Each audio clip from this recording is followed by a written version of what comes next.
What if the most dangerous enemy on a World War II bombing run wasn't the fighter planes outside, but the fatally wounded man flying your own aircraft?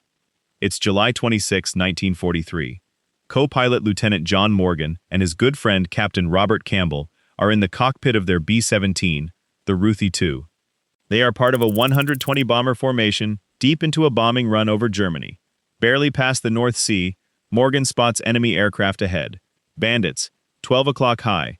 Lots of them. Over 150 German fighter planes are rapidly approaching. Brace yourselves, boys. Behind the pilots, Engineer Staff Sergeant Tyre Weaver climbs into the top turret, aligning his guns. The enemy flies straight and level with the B-17 flying fortresses, a tactic designed to minimize exposure to the bomber's defensive fire. From the right cheek gun, Second Lieutenant Keith Koski calls out the enemy's position. Bandits. 1 o'clock. He's the first to open fire. The FW-190s unleash their 20mm cannons and machine guns. German shells whistling through the air, heading straight for the WWII's cockpit. Morgan flinches as enemy rounds tear into the cockpit. Weaver cries out in pain as a 20mm shell strikes his left shoulder. A single bullet finds its mark directly in Captain Campbell's head. The FW-190s streak past the battered B-17, riddling its fuselage with shells. Come on, come on!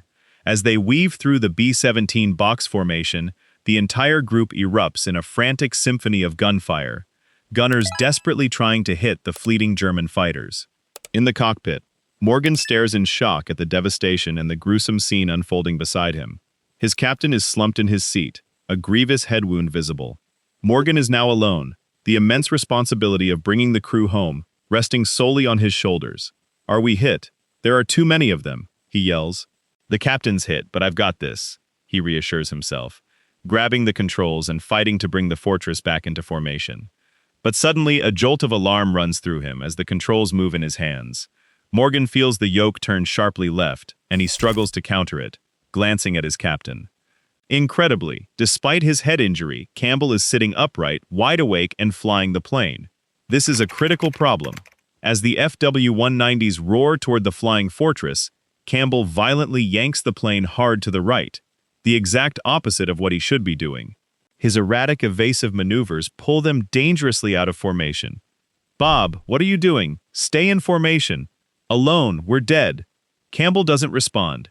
Instead, he continues to fly the plane, his skull shattered and bleeding from a severe brain injury. He cannot hear Morgan. "Bob, stay in formation." Morgan pleads again. More B-109s scream past the B-17, and Campbell executes another aggressive maneuver.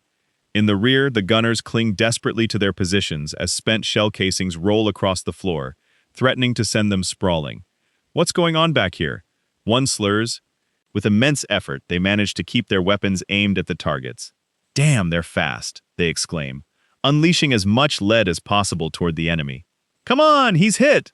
In the B-17's nose, Koski keeps his machine gun trigger pressed as enemies converge from all directions. The intercom crackles with frantic calls as they fight for their lives. Suddenly, he sees the top turret gunner, Tyre Weaver, collapse beside him and fall to the floor.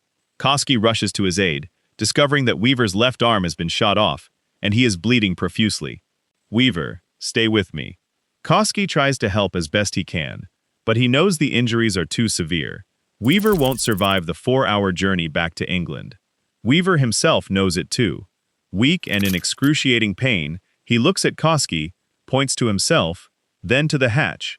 He wants to jump. Koski hesitates. Even if Weaver survives the fall, there's no guarantee the Germans won't let him die. But he quickly realizes this is Weaver's only chance. 9 o'clock, a voice shouts over the fading intercom. "I can't see them. They're so damn fast." Outside, the fighter plane carnage continues, the deafening roar of machine gun fire echoing as enemies streak past at incredible speeds. There are more. 3 o'clock high.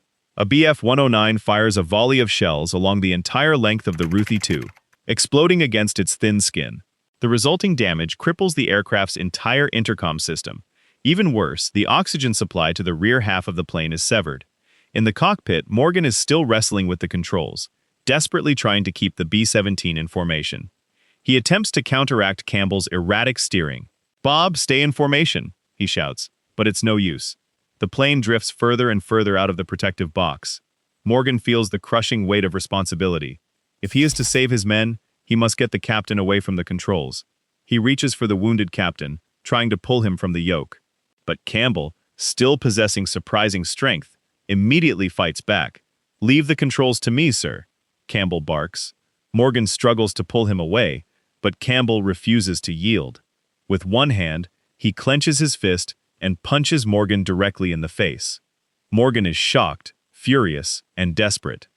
"Robert, please." Robert Campbell, deep within his injured brain, doesn't comprehend what's happening. He believes he is still in command, fighting for his crew's lives. With a burning rage, he repeatedly strikes Morgan, a hail of blows landing on his head and upper body. "Robert, please." "Give me control," Morgan pleads, but Campbell is undeterred. He lands a punch to Morgan's eye, followed by another to the jaw. Morgan covers his head with his arm, leaning as far away from Campbell as possible, but then he notices that in his fury, Campbell has momentarily released the controls. Ignoring the painful blows, Morgan seizes the opportunity, grabs the yoke, and begins to maneuver the aircraft back toward the formation. Meanwhile, in the nose of the plane, Koski tightens the parachute straps on Weaver, who is rapidly losing consciousness. He pushes open the hatch, greeted by a blast of icy air. Looking down, he can make out a German city in the distance. He shoves Weaver forward, placing the parachute's ripcord in his hand. But Weaver, barely conscious, pulls too early, and the parachute falls to the floor. No! Koski is horrified. Weaver cannot miss that city, or his already slim chances of survival will vanish. With time running out, Koski grabs the parachute, tucks it under Weaver's arm, and shoves him out of the plane, praying it will open and save his friend. In the tail, the gunners are still fighting, but the leaking oxygen tanks are nearly empty. They begin to feel the first symptoms of oxygen deprivation. Their decision-making slows, their shots become less accurate, and drowsiness sets in. What's going on back here? One slurs. It's the oxygen. Lose altitude. We're out of oxygen. But with the intercom dead, there is no hope of their pleas being heard. Their vision blurs and they lose their balance, yet they remain at their machine guns, firing at the indistinct outlines of the enemy aircraft. One by one, they collapse. The remaining tail gunner makes a final, desperate plea for oxygen over the defunct intercom before everything goes dark. Everyone behind the bomb bay is unconscious, except for the ball turret gunner, who continues to fight, unaware of the silent crisis unfolding above him. "This is for you, you bastards!" one gunner yells, as the Germans expend their last ammunition on the Americans. The B-17 vibrates and shudders, as the German fighters finally break off their attack. But in the cockpit, the battle rages on.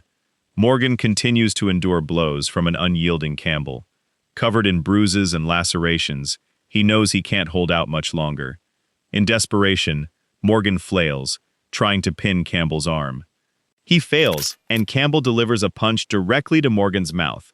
He feels something loose, spits it out, a tooth. He cannot continue flying like this, he has to end it. He redoubles his efforts, lunging at Campbell and grabbing his oxygen mask, ready to rip it off. But he hesitates. Morgan holds it tight, weighing his options. If he removes the mask, the fight will end, and he can save everyone else. But his friend might die. The decision is taken from him when Campbell shoves Morgan's arm from his face and renews his relentless assault. As pilot and co-pilot fight for control, the B-17 stumbles and drifts off course. Finally, blood loss and exhaustion weaken Campbell, and Morgan manages to pin him down. He breathes heavily, as Campbell still struggles under his grip. Perhaps he can bring everyone home after all. But just as he straightens the B-17 and brings it level, back into formation, he sees plumes of black, cotton-like smoke appear in the sky ahead. Flak fire. The bombing run is still underway. Explosions rock the formation. Shrapnel tears through the fortresses as they approach their target. Morgan feels the Ruthie II being hit by fragments rattling against the fuselage. All the while, Campbell continues to fight, but Morgan holds him fast. Just when he thinks things couldn't get worse, he sees more German aircraft approaching in the distance. Bandits, 8 o'clock high. He reports over the intercom, unaware it's dead. Bandits, 8 o'clock high, he yells again. He watches in horror as the enemy fighters defy their own flak barrage, screaming in from the left, their muzzle flashes flickering. Morgan feels more impacts on his bomber. They pierce the wings, hitting one of the fuel tanks, which begins to leak directly beside the hot engines. The bomb release point is nearing, but with the intercom out, there's no way to inform the bombardier. Yet, the bombardier is ready. I think the intercom's dead, but I'm dropping the damn bombs. He mutters, already checking the bomb site. He doesn't have the usual control over the plane, but he watches the smoke plumes thousands of meters below and releases the bombs as best he can. Bombs away. Morgan feels the B-17 gain altitude as the bombs are released. Incredibly, despite all the incidents, they have achieved their mission objective, and the B-17s turn for home. He is astonished that it's still flying, but the WWII continues to respond to his commands. The German planes pursue and harass them, firing at the flying fortresses from behind. Without tail gunners, the WWII would be shot down without resistance. Where is everyone? Morgan wonders, believing his crew might have bailed out. He considers following, but he cannot abandon Campbell or anyone else still on board. The Germans finally break off their pursuit. They've run out of ammunition again. The remaining gunners in the ball turret and the nose stay on high alert for another hour until the beautiful sight of the English Channel finally comes into view. We're going to make it. The battle is over. Casca takes a moment to breathe and calm himself before deciding to check on the pilots. He is unprepared for what he sees. The cockpit is a nightmarish scene of blood and destruction. Morgan looks into Koski's eyes, immeasurably relieved to see another conscious face. Morgan quickly explains what happened, and Koski can barely believe it. To land the plane, Morgan needs to be in the pilot's seat. "Help me get Campbell out of the seat," he urges. They begin to lift Campbell from the seat. He resists, but is too weak to push them away. Working carefully, it takes the crew half an hour to move him. Morgan is now racing against time if he wants to save his friend. He flies as low as possible, heading for the nearest friendly airbase. By dropping the aircraft's altitude early to save Campbell, the air becomes breathable for the crew without masks. And so, without Morgan realizing it, a miracle unfolds in the back of the plane. Despite enduring almost 2 hours without oxygen, all 4 affected men in the rear of the aircraft awaken. Aside from some frostbite, the men are otherwise unharmed. Approximately 3 hours after the nightmare mission began, Morgan safely brings the WWII back to England. He saved the lives of everyone on board, except for one. Tragically, Captain Robert Campbell succumbed to his injuries just 1 hour after landing. Miraculously, Weaver also survived. Thanks to Koski, who helped him jump from the plane, Weaver received immediate medical attention upon landing and became a prisoner of war. He survived the war and lived to be 74 years old. For his unwavering determination, John Morgan was awarded the Medal of Honor.